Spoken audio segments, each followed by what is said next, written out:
she says that she has been unable to conceive because her fiancé Paddy is morbidly obese. She admits it's causing a strain to their relationship and says that today this guy needs to commit to making change before it really does cost them the relationship. It's a different one. This Lucy, next on the Jeremy Kyle Show, that one.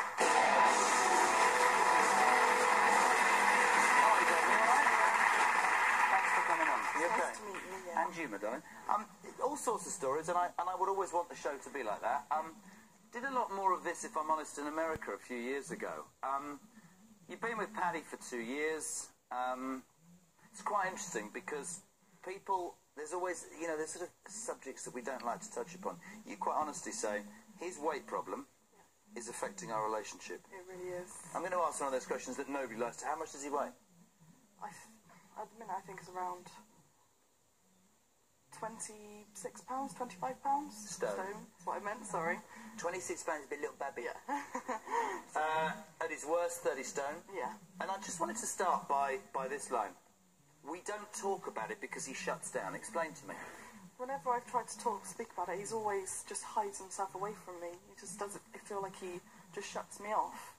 What's his life like? Does he work? Does he get out? Or is it literally... He doesn't work at the minute, but he, you know, hopefully he will be soon.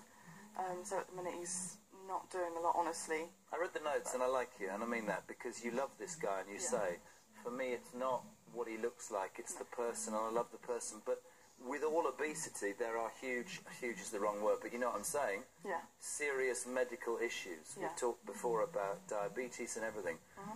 Is it food? Is it late? I mean, what is it? Why is he? Has he always been... Is it comfort eating? He's always been large, but he tends to have larger meals for his, you know, tea time, lunchtime, anything.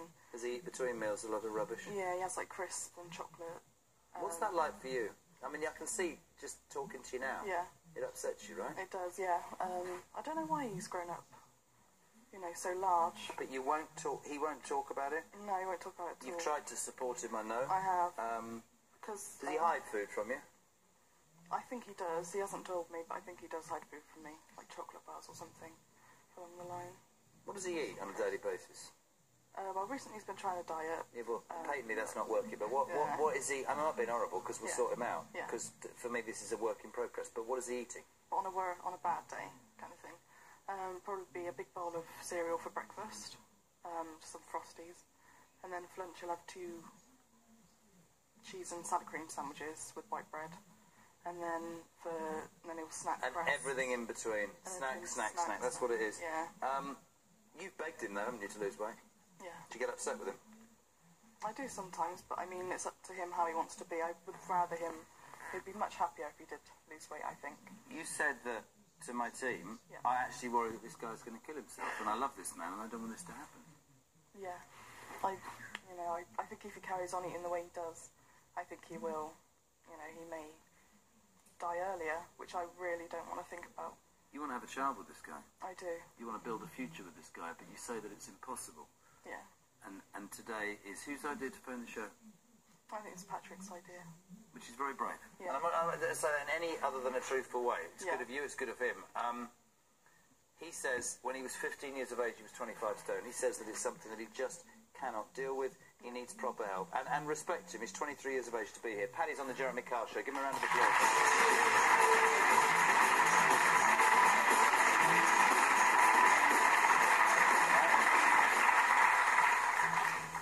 Paddy, first question. What did that take coming here? Walking out? Oh, God. Been bricking it all day, honestly. I like you straight away. It's so hard to talk about. Why? It's not I don't want to. All right, you know me. There will be people that will no doubt write in and phone in and say, oh, he hasn't done that correctly. It's hard to talk about what? What do you see when you look in the mirror? Well, what you're looking at right now. You like it? No. You were bullied, weren't you? Oh, big time. When you were a kid? Why? I've always had a big frame. That's an excuse everyone uses, but I've always had a big frame. That's never been different. That's you aged how old? Oh, that can't have been more than 7. Look at that. Oh my God. Yeah. Just always had a big frame. That's the family thing. But I think that started it off. that was like a start for the bullying. The interesting thing about weight, and I've said this before, and people go, oh, he's going off for one. I did a show years ago in America, and it was a hospital in America that specialised in obesity and met an extraordinary bunch of people. I remember talking to a guy who told me that, imagine being addicted to the one thing that sustains you. So some people are addicted to drugs, some people are addicted to gambling, some people are addicted to drink. He said, I'm addicted to food, and if you have one burger, I need 30. That is a major issue. I read your line. You said, I eat out of comfort and boredom. What does that mean? When I've got nothing else going on, it's food. You're a secret eater? Do you hide from her, truthfully? Of course I do, yeah. Wouldn't look like this otherwise, would I? I genuinely love your honesty. Yeah. I've done this a long time. You're not happy with the way you look? No. Have you tried diets? Have you tried... Yes. The major effort actually was 3 months ago when I weighed myself and it's knocking on 30 stone. I just couldn't put up with that. So I was speaking earlier how I absolutely blitzed it for a month, just complete focus on it. And I actually knocked off 3-4 stone. Brilliant. But it just got to the point where, because I haven't got the support around me that I need, it just drifted. You have to tell him, Lucy, I think she's a lovely... I think you're a nice couple, but she says that when she tries to talk about it, you shut down. You need to tell him how this makes you feel, honestly. And sometimes, remember this, I do it for a living, you have to be cruel to be kind. I love him. With help, he can change, because he's ready for the truth, aren't you? Yeah. Tell him. You know I love you no matter what. You know I try to help you so much, but you just hide it away from me. I want to help you. I know you do, I know. I try and say. I want to help myself. I try and say to you, but then you just pull away from me and you hide it from me. It's so hard. And It's not easy. You tell my team, I mean, you want to have a kid, you say, we don't have sex that often. And this is, do you know what? If I do this show for another 10 years, please God, right, I don't think I'll get a more honest side. And this guy said, we don't have sex that often because I don't like taking my clothes off, feel awkward in front of the woman I love. And that's just so honest. That is honest, isn't it, right? And that upsets her. Do you understand that? Yeah. Why have you never said that to her? Why would I want to say that? You know I love you. Yeah, but I can't. I don't love myself. I really, really like you. Do you know that?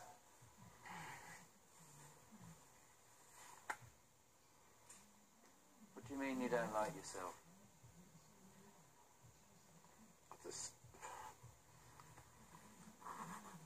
It's almost to the point like I disgust myself.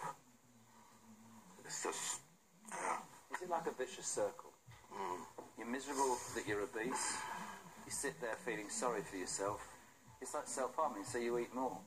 It's comfort, then you feel disgusted by yourself, and the problem perpetuates. That's exactly it. That's exactly it.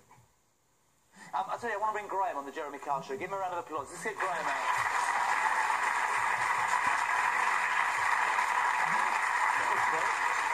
I have never seen you come round the corner quicker. You're like an Olympic athlete. You gave me no time at all. Can I just say, before you do your doctor stuff, which is always very impressive, I really like Paddy's honesty. Yeah. And it's no mystery, the route to a healthy body, is it? It's just diet and exercise. That's where the philosophy fails. Because it's about much more.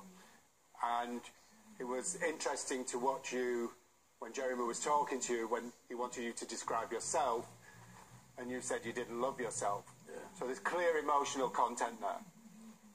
So diet and exercise is massively important. What he was saying is that he needs professional support. Yeah. He genuinely does. And he has lost 3 stone over a month, I believe. So he knows he can do it. Yeah. But then he lost the focus. So he knows that through diet and exercise, he can achieve weight loss. Now, what's happened here is that ever since he reached his teenage years, he has been, in his words, comfort eating. Okay?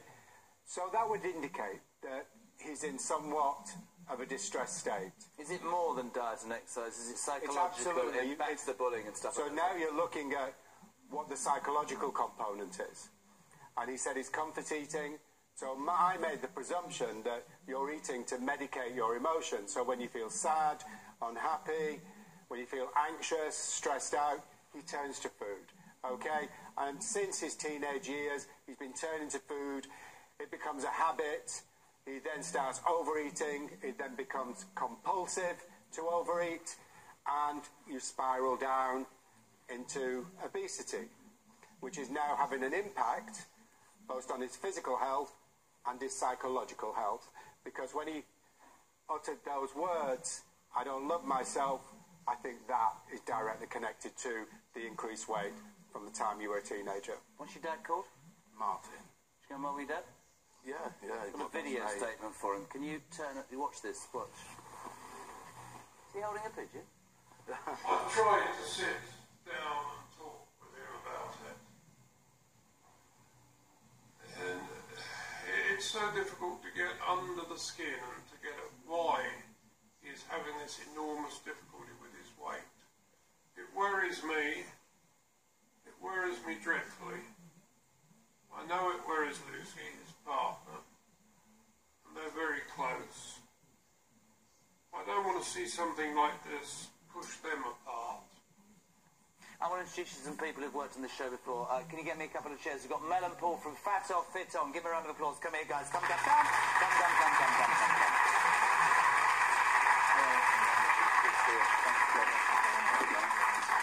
Paul, we'll cut to the chase. Really honest guy, Paddy, right? Yeah, good guy. A little bit about what you do with people. We've worked before. Diet, exercise. You must have picked up on what G said as well about the psychological reasons, right? Definitely. I mean, Paddy, I think if he comes to us, we can definitely push him a little bit. Just need a bit of motivation, a little bit of self-belief, really, a bit of confidence. You know, if you come down to us, we'll give you that. I'll push you to the maximum. You do, obviously, the physical side. I know, so you do more the diet, Mel, so the diet and we'll work with it. And it is structuring that, right? It is structuring it, taking it back to basics, really, and we'll sort of reinforce it right the way from shopping all the way through cooking to the actual food, and we'll adjust things that you actually like so that when you go home, you'll make healthy choices and carry it forward. You know. And I think what's quite interesting, you should talk about lack of support. Actually, you've got an amazing lady here, but what we're going to offer you, it might scare you a bit, but there's a reason for this, and you need to be strong. What are we offering him, G? Who's telling me? You or what? How these guys tell it? Yeah, well, you're going to come down to us for 6 weeks, and you're going to be training with myself every day. And you ain't going home? 3-4 hours a day. You're going to be pushed to the max. I'll be right with you, right by your side, pushing you through it. And I'll be working you on your nutrition, taking you shopping, getting used to stuff. By the time you come back, you'll be in fantastic shape, a different person, and you'll have a really good understanding of exercise, health, and nutrition that will carry you forwards. What we hope to do is just swap the bad things you do in your life now with positive things, so that you'll make good choices moving forward. And what's interesting is, it is 6 weeks, it is residential, that might freak you out a bit, but this lady next to you is your motivation. She wants to have a baby, and you can't really have a baby that might drop down, baby with somebody who might drop down dead in a minute. And you, I actually believe you can do this, and what I'm going to challenge you as well. Great, we're all going to challenge you. Go there for 6 weeks and come back here after you've done that and show the world you're a different person, yes? And you've got no excuse this time because you said, I need the support. Diet and nutrition, exercise. I will organise a psychological intervention. With all of that support, this you can do. And I'm going to organise the car that will get you there. I could get a round of applause for that, couldn't I? Now, listen, seriously, really, really like you. I hope you can make this work. Will you be back in 2 months, yes or no? Yes. You going to be all right with him going away? Right, we're going to send the 5 of you that way. Good luck. We'll see you in 2 months. Give him a round of applause. Good luck.